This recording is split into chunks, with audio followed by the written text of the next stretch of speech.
guys some mouthwash. Play with you later. You're stuck with me for now. All right, 79 degrees Fahrenheit. Looks like 209,030 miles on the odometer. It's March 5th of 2024. Beautiful Linda. Now we're headed to, well, I'm going to be going to Cole's. Linda's looking for a new food network. Watch out for that back. What about the left sack in the middle of the road? I need my glasses. Let me put this on. 1700 location. Is Dine Brands.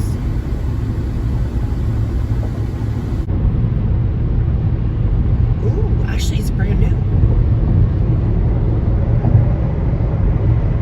They got some fishermen out there. See?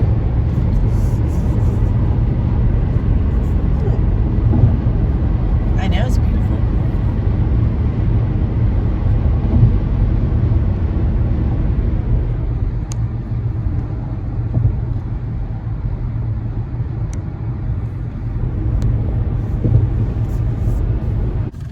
Important stuff. Okay, come on.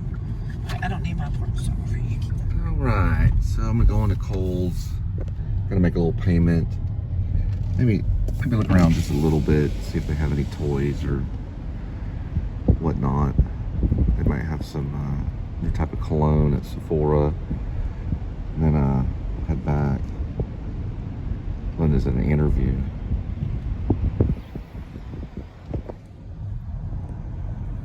Alright, made the payment. I can make it on the app, but I just like going in there every once in a while and smelling some of their cologne and stuff like that.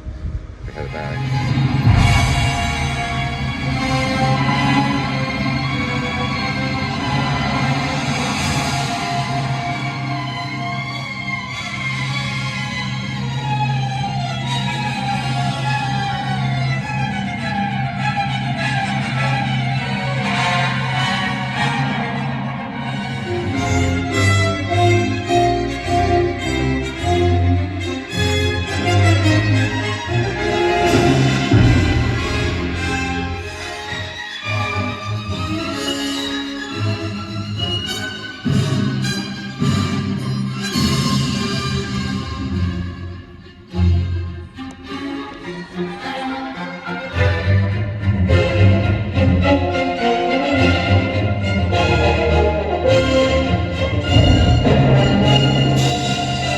Looks like Linda finished her job interview.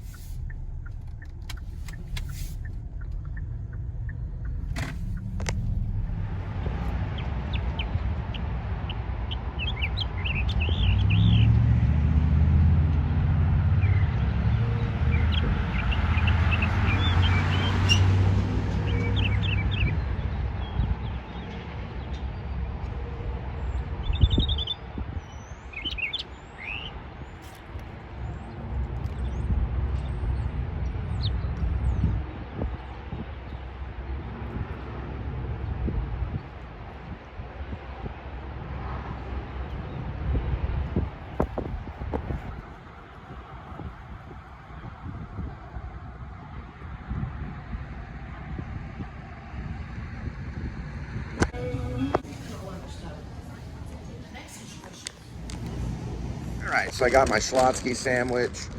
Half of it's supposed to be for Linda, but Linda's, she's, I guess, I call it a job interview jumping, or hopping from different job interviews. And we'll be dealing with that right now. Alright. Looks like Logan's didn't make it. Logan's Steakhouse.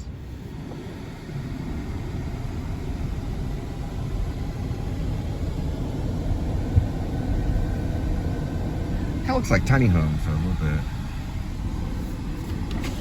All right. Probably get one of those and reinforce it with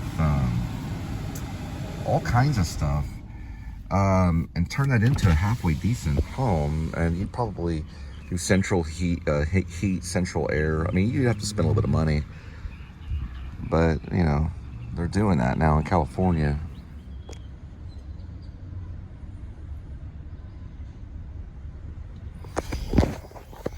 Okay, now I'm gonna try out the Scholtzskys right here. Little Scholtzsky sandwich. And half of it was supposed to be for Linda. I asked them to cut it in half. So they've got like this half, the Scholtzskys, and that half. And Scholtzsky's is probably, I'd say as probably, yeah, I'd say maybe my favorite sandwich shop. Now, I remember when I was younger, you go into Scholtzsky's, and they had a train that went around on the front, like, well, actually, just kind of like around the restaurant. It's a little miniature train that circled around, and you'd have your little pickle, and you'd be eating your pickle. Sometimes they have them in the malls. For some reason, they just had this like electric train going around. It was just kind of a weird thing. So you're eating your sandwich, and this train just goes, you know. They don't do it anymore, though. But I thought it was kind of a cool effect to have in a restaurant. Have this like train. You could hear it. It had a little choo-choo, went like choo-choo. And I guess it was Scholtzsky's thing that they did. And this is the original. Actually, it's a deluxe, because Linda and I are going to share it, try it out.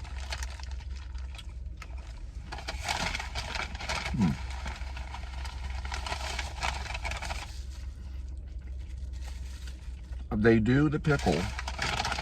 Oh, we have a napkin issue. You know,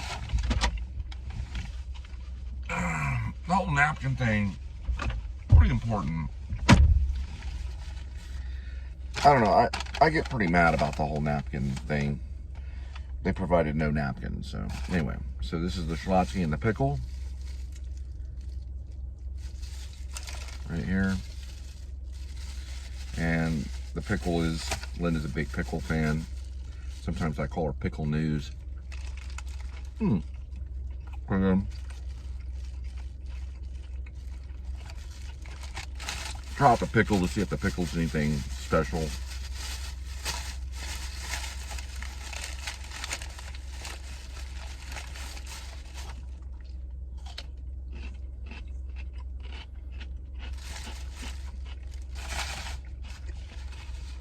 Yeah, it's not too bad.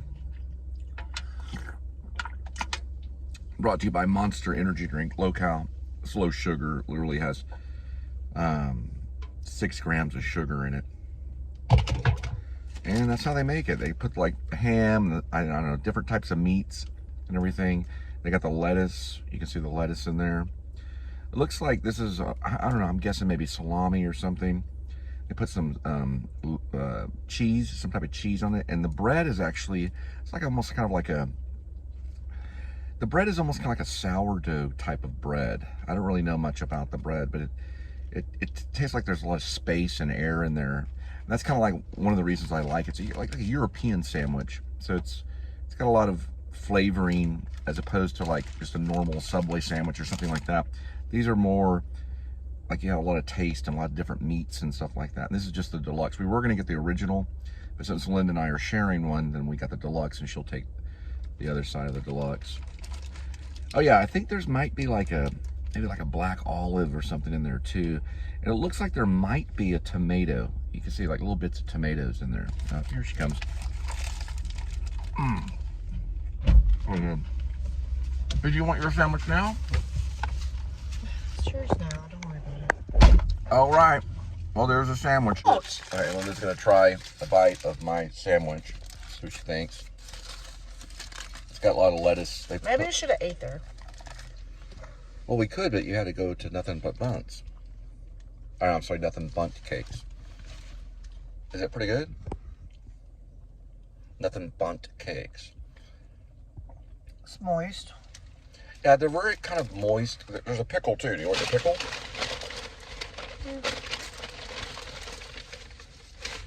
I don't know if they get. Okay, please. I already had enough. I didn't get the please. There's a pickle. Want a pickle? Yes, later. Thank you. Okay. Just to reiterate about the Scholtzskys is they use Genoese salami as well as cotta salami. They also do sliced lettuce or shredded lettuce and the sliced red onion. And I don't know if that's black olives or not. It looks like there's something on there that they do. You can have pickles. they do pickles as well, and that's on sourdough bun. So it looks like they put maybe a little like mustard on there. It's a little bit of mustard. So we'll see.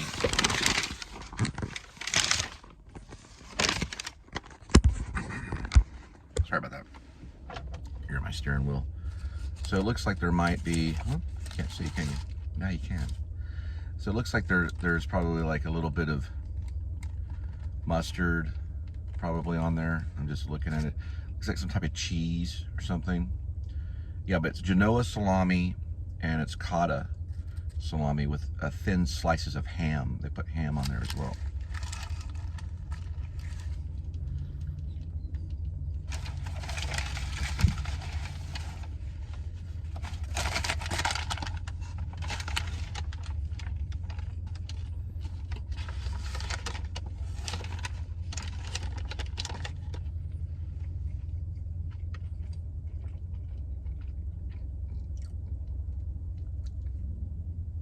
It's not too bad.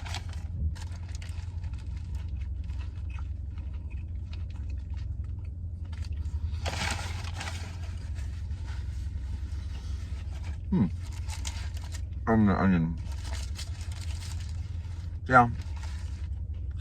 It's superior to a lot of other sandwiches. I don't know where it comes from though. I think I've heard Sweden, I've heard all kinds of different, like where they're, what the area they're from, Europe. It's European. But Scholtzsky's sounds, it sounds Swedish. I don't know why. Scholtzsky's is an Austin company. They're now headquarters in Georgia. They did sell the company to Focus Brands, but they say that there's no something about substitutions. Subsidies. No, I'm talking about a slogan. I know what you mean. It's like they call it. They say it's a mouthful, but there's no Schlotz. So the Scholtzskys say no substitutskis is what they say. No substitutskis is what they say. So asshole? I don't know. And then there's got to be the pizza, you fucking fat ass. Yeah. But anyway, there's no substitutskis. I might have to edit that out. So let's kind of. I think it was Courtney or something. A couple days ago.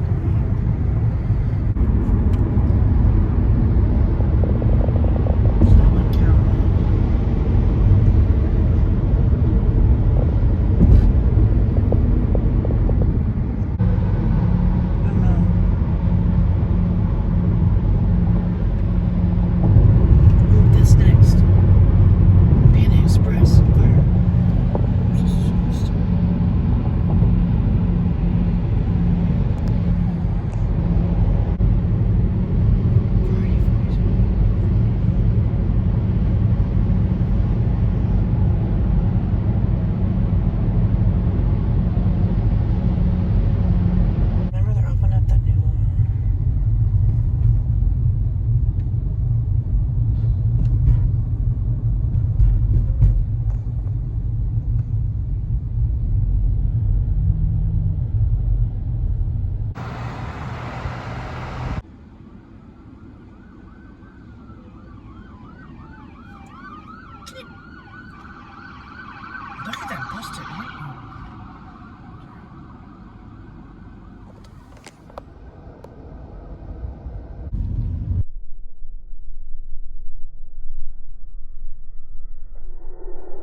with 80 degrees Fahrenheit, 209,047 miles on the odometer. It is March 5th of 2024. This is probably second, maybe third part of the vlog. And I like this new idea. The reason why is because, oh, look at the traffic. Wow, it's March 5th. A lot of traffic, a lot of people coming to Fort Worth. So I like this idea. I just watched some Cash Jordan on YouTube, and like New York City is under a lot of, there's just a lot of crap going on in New York City. And they had this like one shoplifting incident where they stole $250,000 at some place, like a Gucci store or something called it's called Rebag. It was like underneath the store or something. Anyway, supposedly, like, it's bad, you know? So I think this story might, you know, I'm getting some of the stories from news and stuff, so this is kind of about, you know, thievery, you know?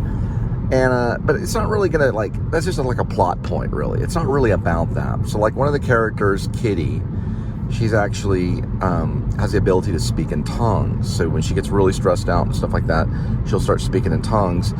And then sometimes to the point of an epileptic seizure. So that's like something that she carries with her little flaw. You know, that's like her character thing.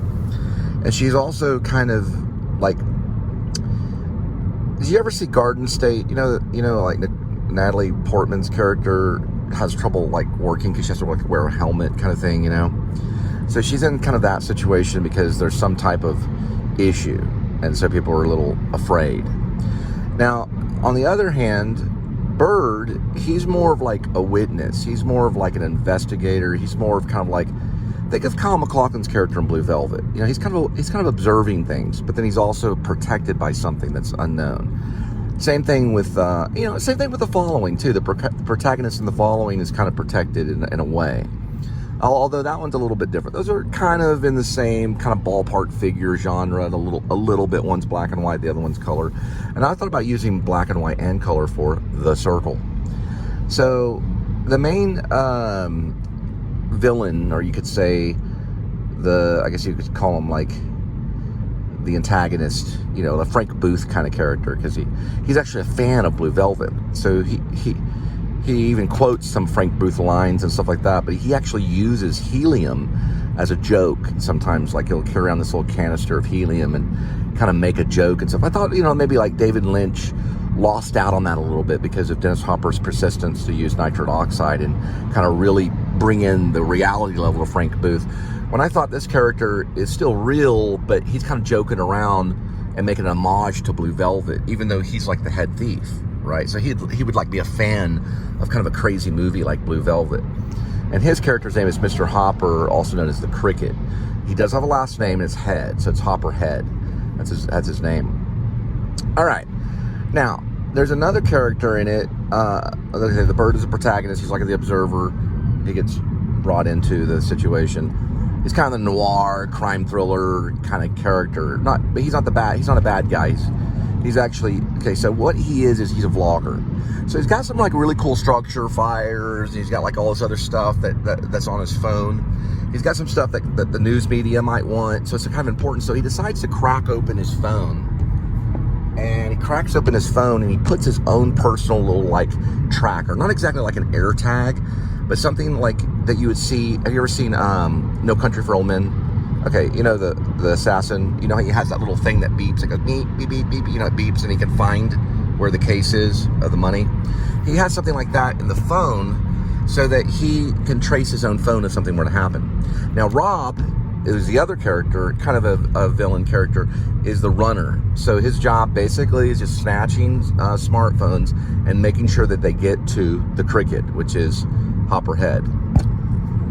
So that's a lot of traffic right there. Okay, so basically that's kind of the whole circle of the story kind of thing. So there's everyone has like backgrounds. I'm kind of working on that. I'm just putting the background on about a note card, you know, and I'm just working on that a little bit later and get everyone's background. Just kind of like working on the skeleton structure of the story. But I'd say Bird is probably, I mean, I would like to have played that character if I was younger. So he might be like a younger character. He's kind of a protagonist. He's kind of seen as kind of like maybe a little you know, educated, like he's got some college experience. He decided to make money off of YouTube, so he actually makes money off of YouTube. And so he's a powerful character because he's like an investigator, and that's why he tracks his phone. And that tracker device that's on his phone is what leads him to Hopperhead, who is the cricket, the main guy, which would be played by me. Now, the thing is like Hopperhead's kind of funny. He also likes to talk kind of like this every once in a while, and kind of like does this and jokes around, just joking around because they're in Fort Worth and it's all funny, and maybe there's some Cowtown stuff, and we have like a running sequence in Cowtown.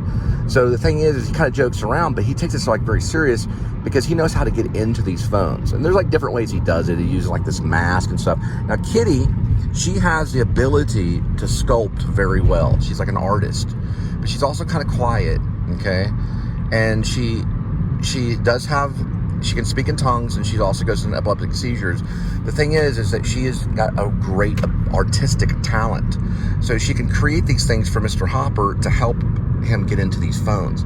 So he gets into the phones, and then that's how he transfers funds into these like phantom accounts and stuff like that he can go and get later.